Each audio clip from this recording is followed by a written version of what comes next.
আপুনি ক'ত অথৰিটি পালে চিচিটিভি অফ কৰিব চিচিটিভি আপুনি চিচিটিভি অফ কৰিব অথৰিটি ক'ত পালে আপুনি ৰিটাৰ্ণিং অফিচাৰৰ উইদাউট কনচাৰ্ণত আপুনি চিচিটিভি কিয় অফ কৰিলে চিচিটিভি অফ হৈছে দাদা আপুনি মিছা কথা আপুনি অহাৰ লগে লগে চিচিটিভি একটা কোৱেশ্চন স্যাৰ তেওঁ অহাৰ লগে লগে চিচিটিভি অফ হৈছে অফ হৈছে আপুনি অফ হৈছে স্যার আমি চাইছো ফিডবেকটো কিন্তু অফ হৈছে আৰু ইয়াৰ আগতো কালি পৰহি ৰাতিটো অফ হৈছে এইটো এটা গুৰুত্বপূৰ্ণ জাগাত আপোনাৰ ঘৰ মোৰ ঘৰত যদি চিচিটিভি অফ নহয় আৰু ইয়াত এটা ইমান এটা অভিযোগ জনাদেশ আবদ্ধ কৰি ৰাখিছে আপোনালোকে এটা কথা হৈছে চৰকাৰৰ ডিউটি কৰাৰ পিছত যদি আপোনালোকে যদি তেখেতসকলক যদি ডিউটি দিবই দিছিল মই একদিনাখন মোৰ লগত এটা ল'ৰা আহিছিল তাতে BSFৰ মেজৰজনে কৈছে যে কৈ আপুনি ইহা से आने से स्टूडेंट এখেতে কেনেকৈ সোমাব পাৰিলে ৰাইট কথা কৈছে কেনেকৈ সোমাইছে আৰু কথা নকৰি ৰ এখেতৰ কাৰ্ড নাই আজি অপাৰেটৰৰ কথা কৈ সোমাইছে যদি এজন অফিচাৰৰ কথা কৈ যদি চুৰি কৰিব আহে তাকেতো সোমাব দিব অফিচাৰজনৰ কাৰ্ডটো থাকিব লাগিব যে অফিচাৰ হয় ইমান সেনসিটিভ একটা সময়ত যদি এনেকুৱা হয় তেনেহলে গণতন্ত্ৰ ক'ত থাকিব মানুহ কেনেকৈ বিশ্বাস কৰিব যে ভোট চুৰি যে কৈ আছে গোটেই অসম তথা ভাৰতবৰ্ষৰ এটা কথা ওলাইছে ভোট চুৰি বিৰোধী পক্ষৰ যিসকলে হাৰিব তেখেতসকলে কৈ আছে আমি এটা ভোটত হলেও জিকিম তাৰ কাৰণটো কি সেইটোৱে কাৰণ ইয়াক এৰা নহ'ব ডিচি ছাৰ আহক ইয়াতে SP আহক ইয়াতে তাৰ পিছত কথা আছে কিহৰ কাৰণে সোমালে কোনে সোমাব দিলে মনিটৰ দিলে আৰু তাৰ কেনেকৈ সোমাব পাৰিলে কেনেকৈ হাত দিব পাৰিলে এইটো এৰি দিয়া কথা নহয় সন্মুখত আজি এটা দিন আছে আমি ইমান নিগৰি থকা সত্ত্বেও আমাৰ বিশ্বাস প্ৰশাসনৰ ওপৰত আমাৰ এটা ভৰসা আছে বিশ্বাস আছে কিন্তু আমি জানো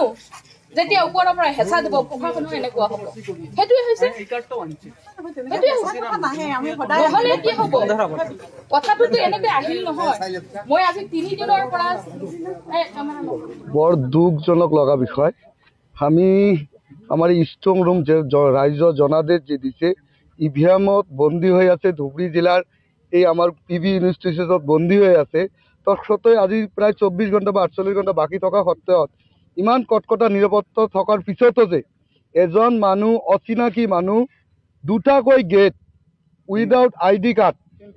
তিনিটাকৈ গেট উইদাউট ID কাৰ্ড কোনো ধৰণৰ প্ৰুফ নথকাকৈ সিকিউৰিটিৰ ইমান সিকিউৰিটি থকাৰ পিছতো কেনেকৈ সোমাল এইটো এটা বহুত ডাঙৰ মানে কোশ্চেন মাৰ্ক হৈ আছে বহুত এতিয়া 24 ঘণ্টা থকালে ইমান এটা মানুহ সোমাই যায় আৰু সোমোৱাৰ লগে লগে যে CCTVটো বন্ধ হৈ গ'ল তাত কিন্তু বহুত এটা কোশ্চেন মাৰ্ক আমাৰ মনত সোমাই আছে আপোনালোকে জানে আপোনালোকে এক্সিট পোল মতে ইয়াত বহুত ভাল দেখুৱাইছে কিন্তু মই ভাবোঁ যে আজি এটা মানুহ সোমোৱাৰ লগে লগে CCTV বন্ধ হৈ গ'ল তাৰপিছত আমাৰ এজেণ্টসকলে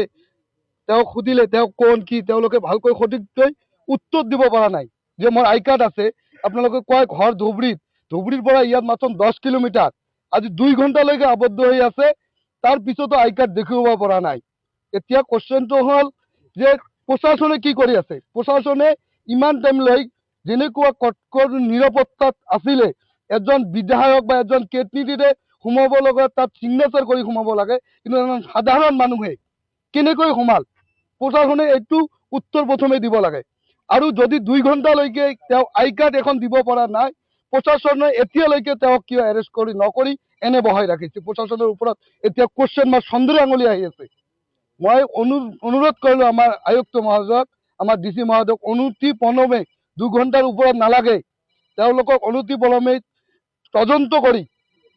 এই মানুহজনক উচিত তদন্ত আমাক নিৰপেক্ষ লাগে আৰু মই ইয়াৰ আগতো আমাৰ এজেণ্টসকলৰ পৰা শুনিছোঁ মাজে মাজে CCTV অফ হয় এইটো কিন্তু বৰ দুৰ্ভাগ্যজনক বিষয়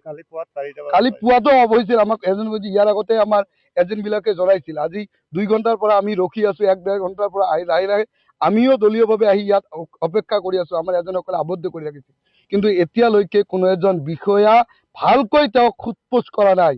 এইটো এতিয়া আমাৰ কোশ্চেন মাৰ্ক হৈ আছে প্ৰশাসনে কি কৰিব বিচাৰি আছে কিয় প্ৰশাসনে নীৰৱ হৈ আছে 2 ঘণ্টালৈকে এজন মানুহক আয়ত্ত কৰি সোধপোছ কৰিব পৰা ঠিক ঠাক কৰি কৰিব পৰা নাই, সেইটো কুৱেশ্যন মাৰ্ক মই আপোনালোকৰ জৰিয়তে প্ৰশাসনক অনুৰোধ জনালোঁ অতি সোনকালে তদন্ত কৰি সঠিক তদন্ত ৰিপৰ্টটো আমাৰ এজেণ্টসকলক দিব লাগে, অন্যথা এইজন মানুহৰ বিহিত ব্যৱস্থা কৰিব বুলি আশা ৰাখিলোঁ। অন্যথা আমি সকলোৱে কিন্তু আমাৰ যে জনাদেশ আমি ষ্ট্ৰং ৰুমত দিছোঁ, তেওঁলোকক এনেকৈ খেলি মেলি কৰিবলৈ কাৰণে মানুহক যদি সোমাব পাৰে, ইয়াত চিকিউৰিটি কি হৈ আছে আমি প্ৰশ্নবোধক ৰাখি দিলোঁ। ইতিমধ্যে আমাৰ ইয়াত আজি 1 মাহৰ পৰা ডিউটি কৰি আছোঁ, বিভিন্ন প্ৰট'কলৰ মাধ্যমত ডিউটি কৰি আছোঁ। কিন্তু আমাৰ আজি হঠাৎ কৰি এজন অচিনাকি ব্যক্তি আহি তাত প্ৰৱেশ কৰিছে আৰু আমাৰ যেটা মনিটৰিং ৰুম আছে তাত আমাৰ আমাৰ কেণ্ডিডেটৰ ছিগনেচাৰ কৰি পিনে তাৰ ভিতৰত সোমায়। কিন্তু অজনা ব্যক্তি এজন যে সোমাইছে, এইটো দুৰ্ভাগ্যৰ কথা খুব। আৰু আমি তাক আবদ্ধ কৰি ৰাখিছোঁ আৰু আমাৰ কাৰো চিনাকি মানুহ নহয়। আৰু আমাৰ যে মনিটৰিং আছে, আমাৰ অপাৰেটৰ আছে, সেই অপাৰেটৰো নহয় এইটো। গতিকে আমাৰ সন্দেহৰ বিষয়। আৰু মনিটৰিং তাত অফ কৰি দিছে, প্ৰায় 10 মিনিটমান অফ আছিল, CCTV অফ কৰি দিছে। আৰু যেটা আমাৰ এজেণ্টসকলে যিটো মনিটৰত আমি ডিউটিত আছোঁ আৰু কি আমাৰ ভিতৰত আছে, সেইটো অফ কৰি দিছে আৰু তাতে আমাক নজনাকৈ অফ কৰি দিছে। আৰু আমি এটা CRPকো কৈছোঁ, তেওঁলোকে কৈছে যে অপাৰেটৰৰ ইনচাৰ্জত গৈছে, কিন্তু তাতে যাব নোৱাৰে।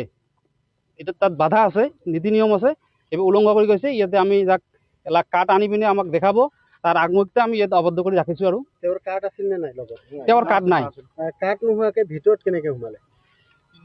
সেইটো নাজানো কেনেকৈ সোমাইছে, কিন্তু কোনোবাই নাজানে কেনেকৈ সোমাইছে। 3টা গেট আছে, 3টা গেট আছে, 3টা।